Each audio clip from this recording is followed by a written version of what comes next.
cadrul instituției au fost schimbate complet toate termopanele și sistemul termic a încăperii, începând de la punctul termic din subsol, pe tot perimetrul școlii, pe tot interiorul. Deja în primele 2 săptămâni, făcând un calcul al consumului, noi am observat că mai bine de 30% din energie vom putea economisi pe timpul sezonului de iarnă.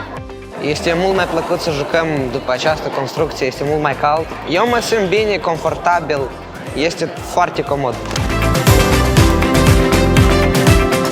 Din start am venit, se depunea foarte mult efort de către profesori, dar condițiile erau cât de cât, spun, nefavorabile și poate chiar nesigure, pentru că imobilul a fost construit mult timp în urmă.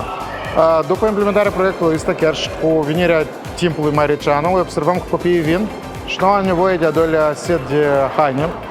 Totodată nu transpiră așa de abundent și sper să ne dezvoltăm capacitățile noastre sportive la un nivel mult mai calitativ.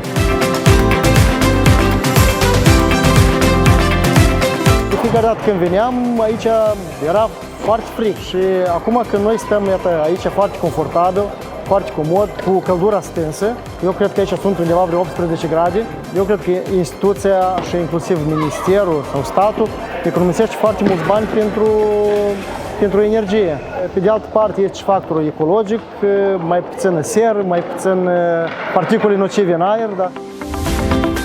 You know, USAID, our goal is to improve the livelihoods of the Moldovan people in a way that makes sense. And so this is a fantastic project in the sense that we can improve infrastructure and energy efficiency while at the same time doing it in a way that people can see.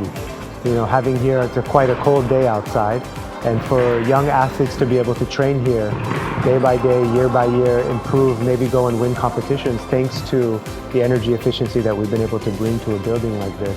It really crosses all of the kind of marks that we want to cross in the type of programming we do so that Moldovans feel that we're here to help them. Țin să mulțumesc proiectului USAID, care împreună cu echipa MESA au dus la bun sfârșit acest proiect și ne-au ajutat să căpătăm condițiile bune pentru copii.